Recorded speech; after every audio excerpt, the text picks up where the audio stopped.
comment on en est arrivé à cette situation d'une institution qui a comme ça consacré ce modèle de la consultation des parties prenantes, des lobbies, etc. Et donc là, j'en viens du coup à votre question. C'est qu'en fait, si vous regardez les débuts dans les archives, en fait, ça se joue presque à l'envers.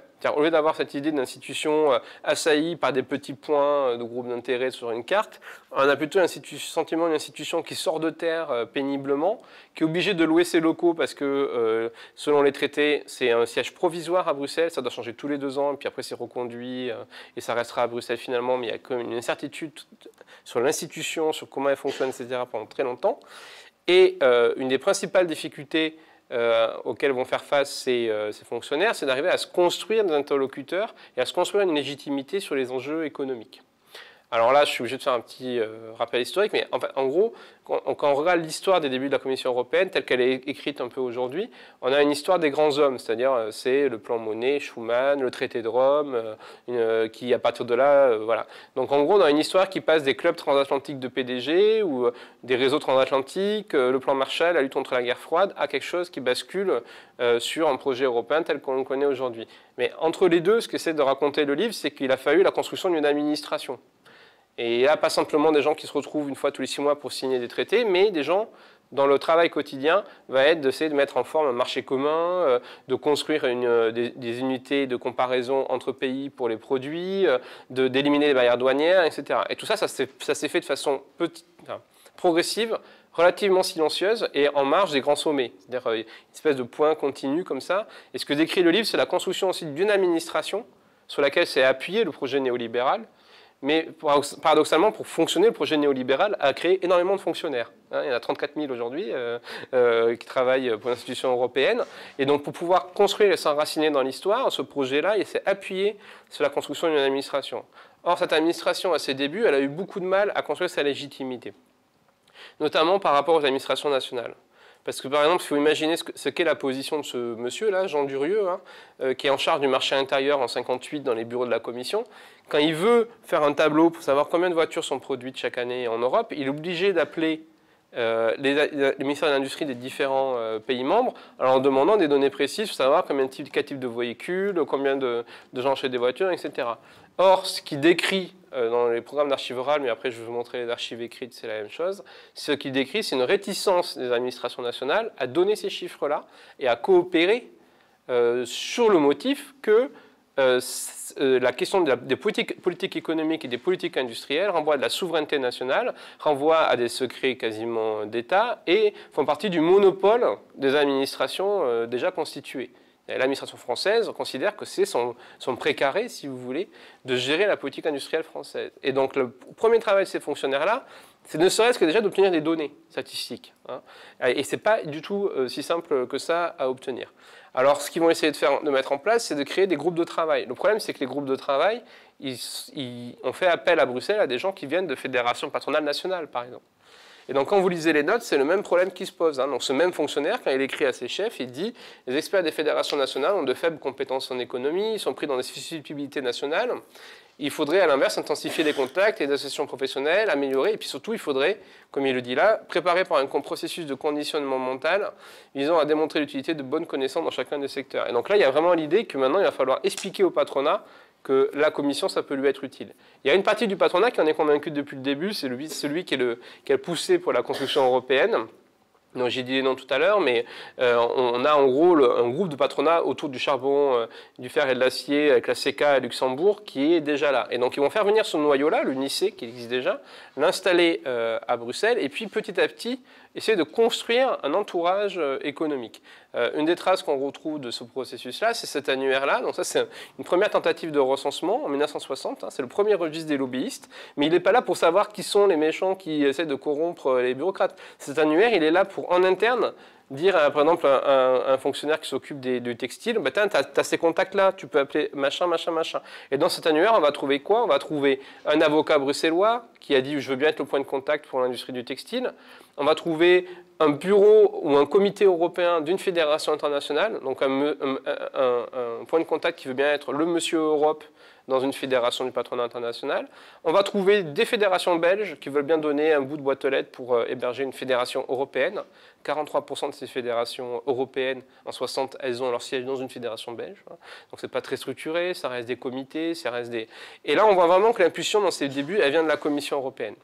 Alors pourquoi? Donc, pour obtenir des données techniques sur les mondes économiques, pour pouvoir les modifier, orienter la politique industrielle, et aussi pour pouvoir négocier avec les Américains. Parce qu'un des objectifs de la Commission à cette époque-là, c'est de devenir l'interlocuteur unique, notamment pour les accords du GATT.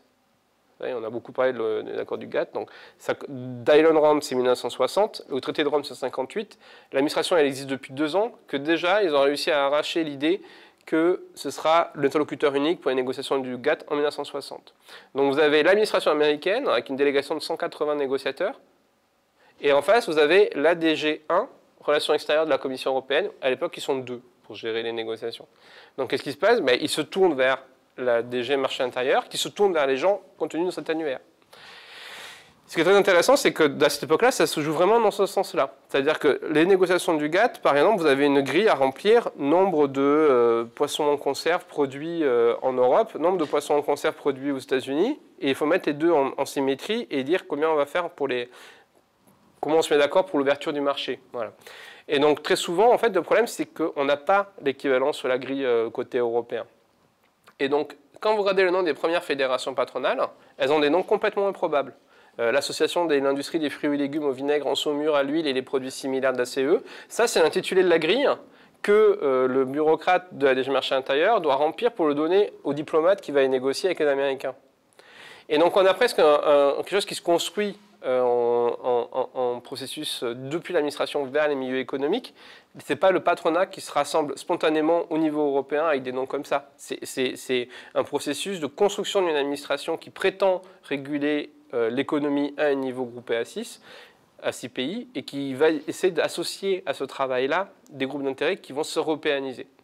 Et en fait, au fil du temps, le point d'impulsion il va basculer dans l'autre sens. C'est-à-dire qu'effectivement, à partir du moment où cette institution elle arrive à imposer son poids sur la construction des marchés, sur la régulation, sur le droit de la concurrence, etc.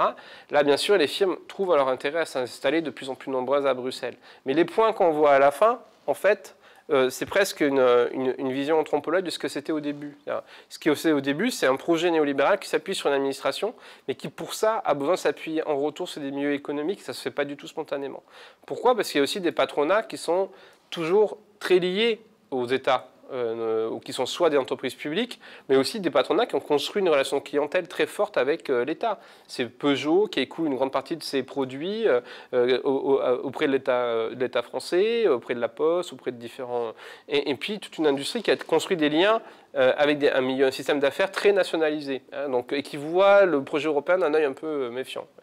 Et donc là, il y a ce travail-là, finalement, de cette administration-là pour casser en partie ces liens et recomposer ces liens à une échelle un peu supranationale.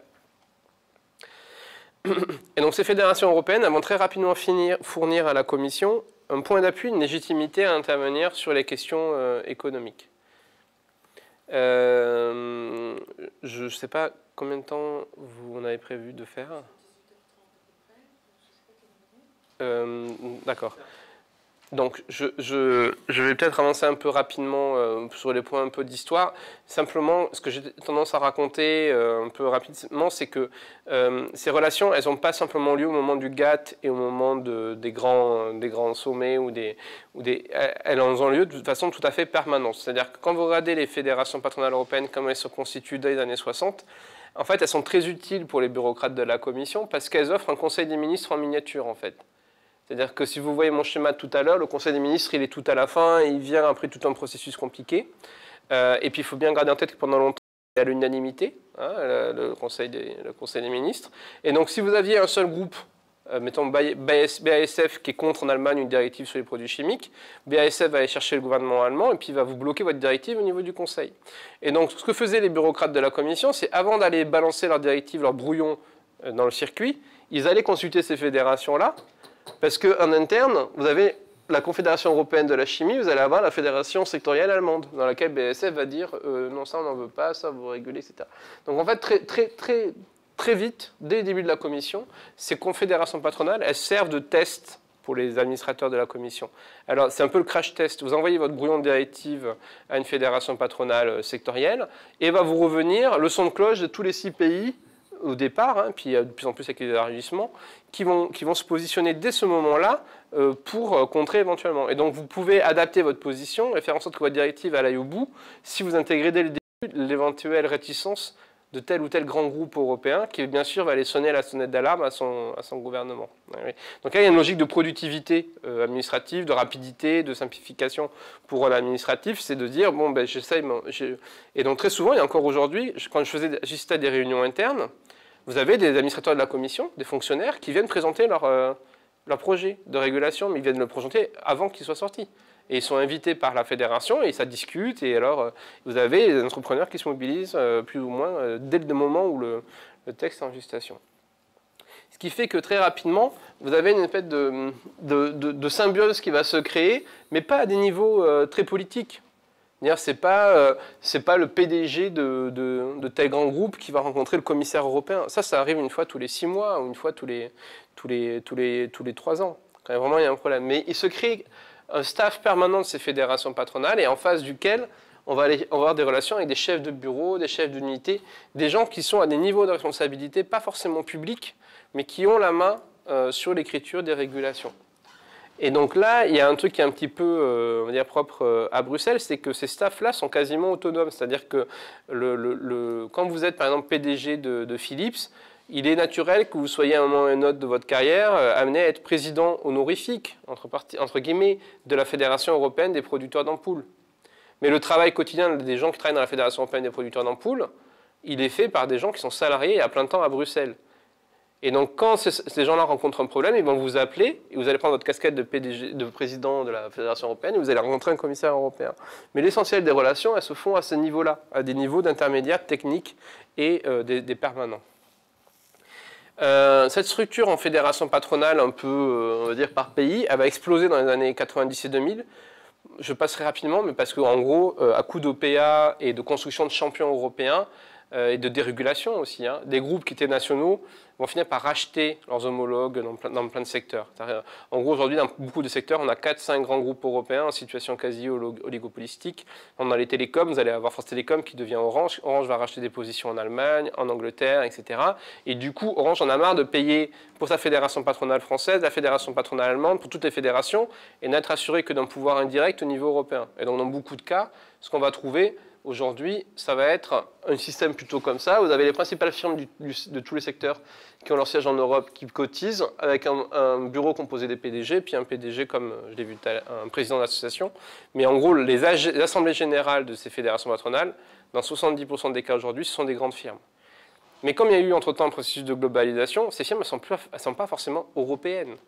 C'est-à-dire quand vous regardez la fédération européenne des machines-outils du bâtiment, vous avez Hitachi qui est japonais, vous avez Caterpillar qui doit être canadien ou américain, et donc vous avez une forme de, comment dire, vous avez une étiquette européenne qui a un enjeu, parce que quand les gens vont s'adresser à la Commission sous le label européen, bien sûr, ça a du poids, parce que la Commission européenne consomme de l'information mise au format européen, bien sûr. Mais de l'autre côté, d'ailleurs, quand vous grattez derrière la boîte, vous trouvez des fois des groupes américains, japonais, enfin, selon les logiques des statuts de l'association, ça peut vraiment être très divers. Par certaines associations, il suffit d'avoir une usine en Europe pour pouvoir être adhérent, donc on peut trouver un peu de tout. Sauf que ces relations symbiotiques, elles persistent. Donc les bureaucrates dont je parlais tout à l'heure, ils sont exposés à ces positions de fédération européenne qui reflètent les positions des grands groupes des multinationales, alors même que ce ne sont plus forcément des fédérations patronales. Alors pourquoi ces grands groupes cotisent et continuent de garder cet échelon-là ?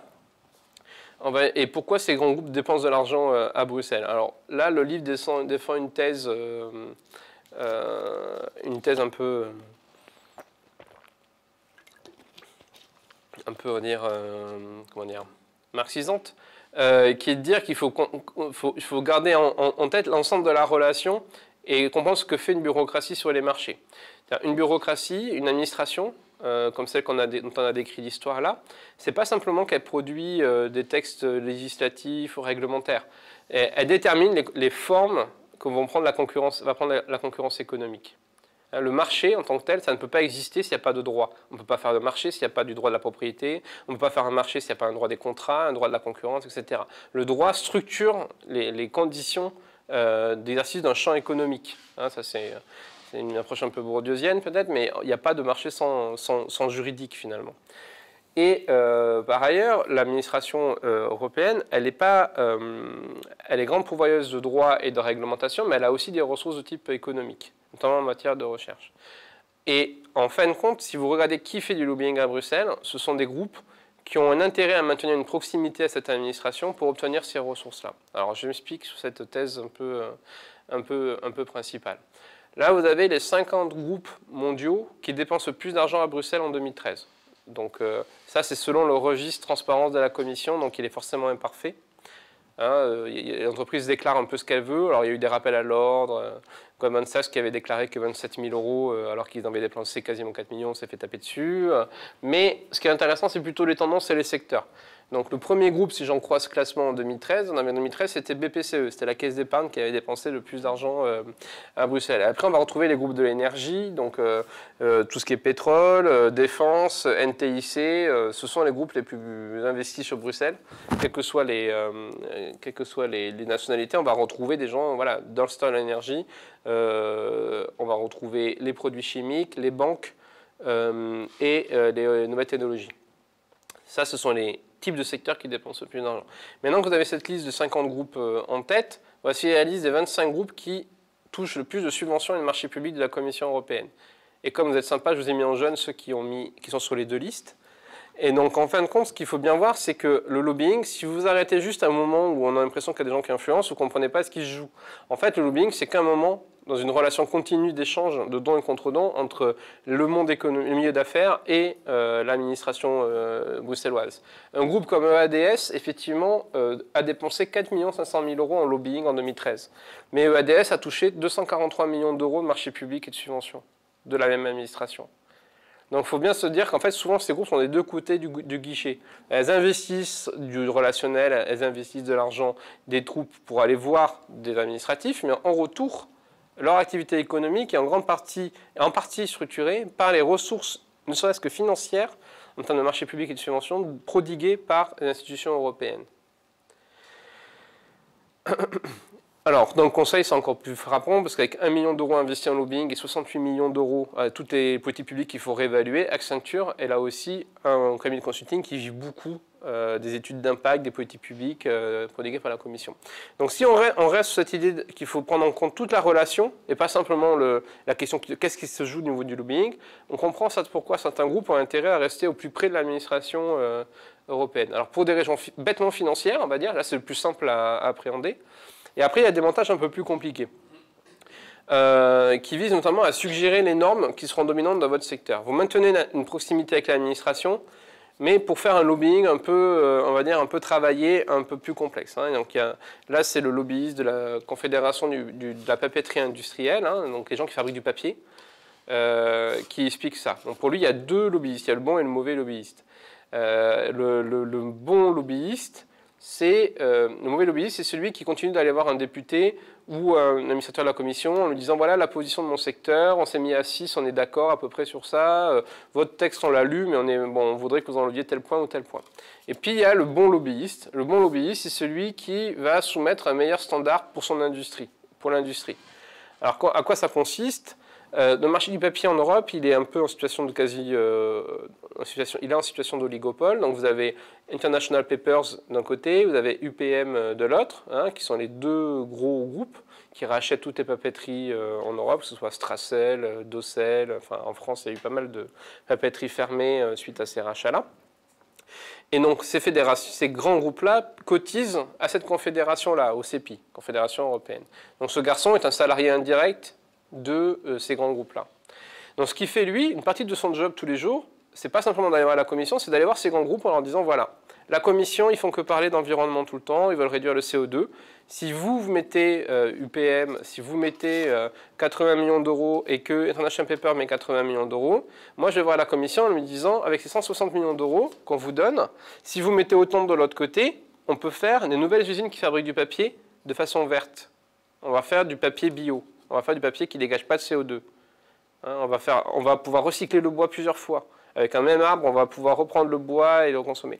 Par contre, pour créer ces bio-raffineries de papier, il faudrait que vous nous aidiez à financer notre innovation technologique.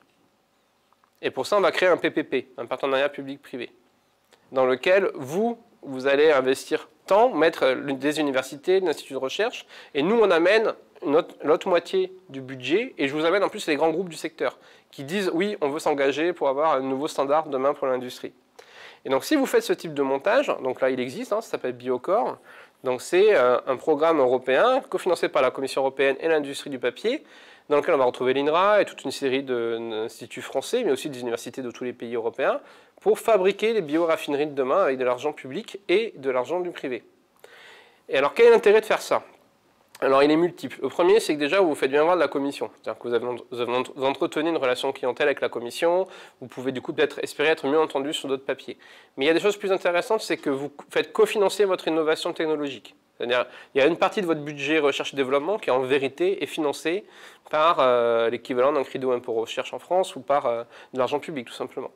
Et l'autre point qui est important, c'est que si demain, vous arrivez à obtenir une bioraffinerie qui fonctionne, vous pourrez dire à la Commission européenne, là, vous pouvez réguler et faire en sorte que ce soit le nouveau standard et interdire le papier en Europe qui ne répond pas à ce standard-là.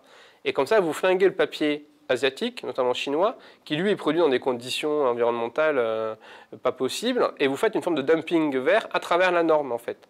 Et à travers la norme, vous écartez vos concurrents low cost en faisant remonter la norme européenne. Et donc beaucoup de montages à Bruxelles aujourd'hui ne visent pas simplement à prendre de l'argent public ou à transformer ou à déréguler, à faire plus de libéralisme de façon un peu de facture, de façon un peu classique. Il y a encore ce type de lobbying là, hein, je ne dis pas qu'il n'existe plus. Il y a beaucoup de groupes d'intérêt qui essaient de tuer des législations environnementales, etc. Mais il y a aussi un autre jeu subtil qui se développe en parallèle, qui est que dans les marchés où vous avez 4-5 grandes multinationales qui ont accès au marché européen, on peut aussi jouer sur la norme en faisant remonter les standards, en faisant financer le développement technologique et la R&D pour arriver à atteindre ces standards-là plus vite que les concurrents asiatiques. Et une fois que ça c'est fait, on fait un dossier d'anti-dumping et on ferme le marché européen à ces concurrents-là, qu'ils soient asiatiques ou d'ailleurs des anciens groupes de l'Est. Hein. Les papeteries des pays de l'Est, elles ont en grande partie soit été rachetées, soit elles vont être écartées par ce type de montage. Donc là, il y a vraiment quelque chose qui se joue, c'est un jeu sur la norme en faisant remonter les standards, en investissant dans de la recherche et développement. Le cas que je vous donnais sur le papier, on peut le retrouver dans plein d'autres configurations. On va avoir une fédération patronale européenne qui regroupe les 4-5 principales compagnies du secteur. Elles vont se mettre d'accord sur l'élaboration d'une nouvelle norme ou d'une forme d'innovation, mais elles vont aller voir la Commission pour demander un cofinancement, et puis un PPP va se mettre en place, et le PPP, ce sera le pot commun sur lequel on va construire les standards de demain. Je pourrais vous donner cet exemple, c'est le fret. Donc ça, c'est les constructeurs de trains qui se sont mis d'accord ensemble. Hein. L'UNIFE, c'est la Confédération européenne des constructeurs du rail, hein, qui ont décroché un partenariat qui s'appelle Shift to Rail avec la Commission. Donc là, elle est encore plus loin. C'est-à-dire que l'UNIFE gère son propre standard ISO. Hein. La Fédération européenne des constructeurs gère son standard ISO qu'elle a elle-même déposé. Et à partir de maintenant, on va voir la Commission en disant, nous, on veut développer le rail et le passage du camion au rail pour désengorger les autoroutes. Financez-nous notre initiative européenne là-dessus. Sauf que quand vous faites ça, du coup, vous fermez le marché aux gens qui fabriquent des trains et qui ne rentreraient pas dans vos normes, etc. Les conteneurs, s'ils n'ont pas le même format pour basculer du camion au rail, etc. Et donc là, à travers une norme, bien sûr, il y a des enjeux commerciaux énormes qui se jouent. Et donc là, maintenant, le lobbying, il joue sur ces marges-là, en fait, hein, sur cette façon dont on peut utiliser la régulation administrative ou juridique pour gagner des parts de marché, pour le dire rapidement. Dans ce domaine, pour y avoir travaillé, en fait, il y a encore de grands combats entre pays et entre industries. Hein. Bon, notre Alstom et puis Siemens, par exemple, justement sur ces normes. Hein, en fait, hein. C'est pas les normes européennes n'existent pas encore dans tous les secteurs. Bon, et il y a encore de grands combats qui se passent aujourd'hui, quoi. Hein. Alors. Souvent, les combats aujourd'hui, sur sur beaucoup de secteurs, les gros combats inter-européens, ils ont été réglés au moment à peu près des années qui ont suivi l'acte unique. Par exemple, le VHS pour les métoscopes, hein, le VHS contre le SECAM, les formats un peu de type communication, les normes téléphonie portable, etc. Il y a tout un tas de secteurs maintenant où les gros européens sont tombés d'accord sur les normes. Les batailles, elles se font beaucoup maintenant par rapport aux Américains, et autour du TAFTA, il y a beaucoup de questions de réciprocité sur les normes, et par rapport aux concurrents asiatiques. Après, il peut exister effectivement, dans l'intérieur des secteurs, des formes de normes qui n'ont pas été encore complètement réglées, des combats à travers les normes, etc., entre grands groupes européens, mais la tendance actuelle, vraiment, elle est vraiment autour maintenant d'une compétition à un niveau plus globalisé, quoi. Dans beaucoup de confédérations européennes, vous allez retrouver les 4-5 groupes un peu majoritaires du secteur qui s'unissent sur l'essentiel, on va dire, sur l'essentiel des normes. Oui, ce qui se passe entre secteurs, c'est que la libéralisation, le calendrier de la libéralisation n'a pas été le même dans tous les secteurs. Et par exemple, le secteur ferroviaire est un des derniers secteurs qui n'est pas encore libéralisé totalement. Et donc, de ce fait, par exemple, dans le secteur ferroviaire, un certain nombre de normes ne sont pas encore fixées. Et donc, en fait, les calendriers sont très décalés. Par exemple, par rapport au secteur de l'aviation, bon, le secteur ferroviaire est très en retard sur la libéralisation, puisque aujourd'hui, par exemple, le transport ferroviaire n'est pas libéralisé en Europe. Voilà.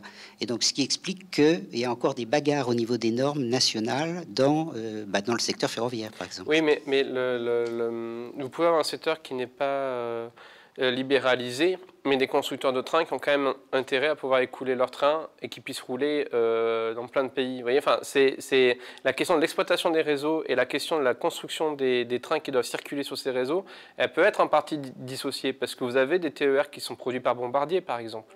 Vous avez et donc là, c'est... Enfin bon, je suis d'accord avec vous sur le fond, quoi. Mais il y a quand vous produisez des produits, il faut pouvoir les écouler un maximum, quoi. Et donc sur ce genre de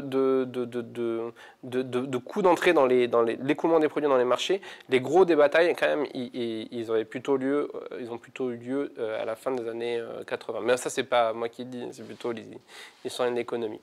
Alors, ce qui fait qu'en fait, si on a tout ce que j'ai dit en tête, en gros, quand vous regardez le travail des lobbyistes, si on veut vraiment rentrer en profondeur dessus, le gros de leur travail, c'est d'être dans une forme de dépendance quotidienne à ce qui se passe du côté de la commission. C'est-à-dire que quand je suis dans les réunions internes, ils font que parler de ce qui se passe du côté de la commission. Alors leur chef de bureau, est-ce qu'il va être muté? Est-ce qu'il veut bien les recevoir encore sur ce dossier alors qu'il a réussi tel beaucoup sur une directive et peut-être qu'il va changer bientôt de DG, etc. Donc là maintenant, ça c'est une plaquette interne des lobbies des certifications, d'entreprises de certification, ceux qui font passer le contrôle technique par exemple pour les voitures. Eux, on voit bien que les portraits qu'ils font dans leur plaquette interne, c'est pas des portraits d'élus. Ils disent, voilà, nous on a des bonnes relations avec monsieur Macmillan, qui est chef d'unité pour les questions de régulation au niveau de la commission. Et donc en permanence, ce qu'ils font valoir à leurs employeurs, c'est qu'ils connaissent la commission, qu'ils savent et qu'ils peuvent entrer dans les couloirs, qu'ils peuvent rencontrer tel ou tel personnel administratif, pas élu. Quand vous regardez les formations de lobbying, donc ça c'est une formation qui a pas mal circulé à Bruxelles, qui est proposée par un cabinet de consulting français. Là, vous avez la courbe de l'influence du lobbyiste. Et là, c'est la représentation telle qu'ils se représentent eux, c'est le maximum d'influence et le moment de la phase de draft produite par le fonctionnaire de la commission. Puis après, ça va s'écrouler parce que ça part en circulation entre les DG. Et après, ça remonte un peu en première lecture, mais il n'y a plus de première lecture, deuxième lecture. Ça, c'est un vieux schéma. Et après, ça remonte en comitologie. Et donc, en fait, dans les représentations des lobbyistes, en fait, la courbe d'influence, elle est quasiment indexée au caractère public ou non public des données, quoi. Plus c'est dans l'administratif, plus vous avez une possibilité d'influence. Un autre exemple, ça c'est une formation à destination des apprentis lobbyistes produite par AmCham, qui explique comment fonctionne le lobbying à des gens qui pourraient être tentés de penser que ça fonctionne pareil qu'aux États-Unis. Et donc ils disent attention, le lobbying US et le lobbying européen, c'est pas la même chose. Dans le lobbying US, la levée de fonds pour la vie politique, c'est un fait quotidien. Dans le système européen, l'argent n'est pas un enjeu, il n'y a pas de Pax. Alors, l'argent n'est pas un enjeu, ça ne veut pas dire qu'il n'y a pas de la corruption. Effectivement, on a trouvé, le Guardian avait fait un espèce de truc masqué comme ça, ils avaient réussi à acheter des amendements déposés par des eurodéputés, etc. Et si vous gardez en tête ce que j'ai dit tout à l'heure, c'est en fait, tout ne passe pas au Parlement, donc tout ne se joue pas à ce niveau-là, donc même si on a ça en tête, ça voilà. Et no PAC, ça veut dire quoi? Ça veut dire qu'il n'y a pas de Political Action Committee, comme c'est le cas aux États-Unis. Il pas si vous regardez la série House of Cards, par exemple, où vous avez ce personnage du lobby qui travaille pour une grande entreprise énergétique, qui va voir des membres du Congrès et qui leur dit, soit vous votez contre ce texte qui va contre mon entreprise, soit à la prochaine élection, vous verrez le nom de ma firme sur la liste des financeurs de la campagne de votre concurrent. Et ça se passe comme ça. C'est-à-dire, en gros, vous avez une connexion directe entre le combat politique d'un membre du Congrès dans sa circonscription, sa réélection et le dépôt d'amendements. Et donc, une firme qui veut faire pression, elle peut dire je finance son concurrent dans ton fief. Et la connexion, elle est directe, à travers ces Political Action Committee, qui sont publics, transparents. Pour chaque candidat, vous avez la liste des gens qui l'ont financé, etc. Dans le cas européen, ça ne marche pas du tout comme ça. Vous ne pouvez pas aller voir un député européen en lui disant « Si jamais tu ne fasses pas cet amendement, à la prochaine fois, tu auras dans ton fief, au moment de l'élection européenne, quelqu'un contre toi. » Parce que les élections européennes, elles fonctionnent par un scrutin de liste, régionalisé récemment, mais un scrutin de liste décidé par des partis nationaux, au siège des différents partis. Et je te mets un Fabusien, j'enlève un Sarkozy, je mets un Juppéiste, etc. Donc la composition des listes européennes, elle ne renvoie pas à une réélection dans un fief, elle ne renvoie pas à ce qui est voté d'ailleurs au Parlement européen. Il y a des députés européens qui font très bien leur travail et qui ne sont pas du tout reconduits par les partis nationaux. Elle renvoie à des logiques d'appareil. Et donc c'est assez marrant, parce qu'il y a certains des collègues comme ça qui travaillent sur les députés européens et qui racontaient notamment une nouvelle élue députée européenne qui croit que ça se joue à Bruxelles et s'installe à Bruxelles, et puis 6 mois après redéménage dans l'autre sens parce qu'elle a compris que sa réélection, elle se jouait à Solferino. Elle ne se jouait pas dans les couloirs du Parlement européen, même si elle était là souvent. Et donc la logique pour les lobbyistes en miroir, ça fait que c'est beaucoup plus compliqué à gérer. Vous pouvez construire une relation de clientèle avec un bureaucrate qui est là pour 20 ans, dont on sait qu'il va monter dans les hiérarchies. Construire une relation de clientèle avec un eurodéputé dont on ne sait pas s'il va pas repartir dans son pays dans quelques années, c'est un investissement beaucoup plus incertain, on va dire. Donc là, il y a ce jeu-là bien gardé en tête, c'est y compris pour les lobbyistes, l'investissement dans le relationnel avec l'administration est beaucoup plus important. Et enfin, il y a aussi cette question qu'il vaut mieux passer directement du côté de l'administration technique plutôt que d'essayer de continuer à le porter sur une forme un peu généraliste et donc potentiellement politisée. Donc là, j'avais donné des exemples de papiers de position, enfin de documents transmis par différents lobbies, mais je n'aurai pas le temps de le traiter. Simplement pour vous donner un dernier exemple, je vais vous donner l'exemple du secteur de la chimie. Donc là, c'est un extrait d'un texte qu'a écrit le directeur d'Eurochlore. Alors, Eurochlore, c'est pas dur à deviner, c'est le lobby du chlore au niveau européen. Et donc, le lobby du chlore européen, il raconte comment, dans les années 90, il avait 2 salariés en plein temps dans leur fédération patronale et ils sont passés à 14 employés en 2002 parce qu'il y avait beaucoup de critiques faites au chlore, notamment qui susciteraient de l'asthme chez les jeunes enfants. Et donc, pour répondre à ça, l'industrie du chlore s'est structurée. Et en face de cette critique-là, elle a recruté des professionnels, dont notamment 5 ont un doctorat en toxicologie. Et dans la plupart maintenant des fédérations de la chimie, vous avez quasiment que des profils comme ça, mais c'est valable aussi de plus en plus dans la pharmacie, de plus en plus dans les questions économiques, on va prendre des docteurs en économie, etc. Il y a une technicisation du lobbying qui renvoie à ces logiques que j'ai décrites tout à l'heure. Ce qui permet aussi de porter le combat sur des terrains sur lesquels l'asymétrie des moyens avec les ONG est totale. Donc là, je vous redonne les chiffres que je donnais tout à l'heure sur Greenpeace et le CIFIC, mais c'est souvent un rapport de 1 à 10. Ce qui fait que même quand les institutions ont prévu un moment de consultation des citoyens, finalement, ce système se referme parce que l'industrie a les moyens de se projeter sur ces instances-là, d'envoyer des spécialistes qui vont porter la bonne position sur le bon produit en anglais et avec le degré d'expertise requis. Si vous regardez par exemple l'Agence chimique européenne, donc comme je disais tout à l'heure, elle est créée après cette directive REACH. On la place à Helsinki. En théorie, c'est une victoire des groupes d'intérêt environnementaux parce que c'est maintenant aux industriels de prouver que leurs produits ne sont pas dangereux. Et chaque produit, avant d'être vendu en Europe, doit être enregistré auprès de cette agence. Donc là, vous avez le groupe des stakeholders, c'est-à-dire les parties prenantes, c'est-à-dire les gens qui sont en intérêt en Europe, à surveiller ces enregistrements de produits dangereux au niveau de cette agence chimique européenne. Et donc ce comité de stakeholders, ça j'ai juste fait un copier-coller du site de l'Agence chimique européenne. Vous avez 71% des groupes soi-disant citoyens qui sont là pour surveiller l'enregistrement de ces substances, qui est issu de l'industrie, donc qui sont des fédérations comme celles qu'on a décrites tout à l'heure. Mais si vous vous amusez à ouvrir ces boîtes-là, ce que je suis allé faire, je suis allé voir la liste à chaque fois des membres, en fin de compte, donc Academic Association, là, le 5%, c'est ECTOC, c'est la cellule toxicologie du CEFIC.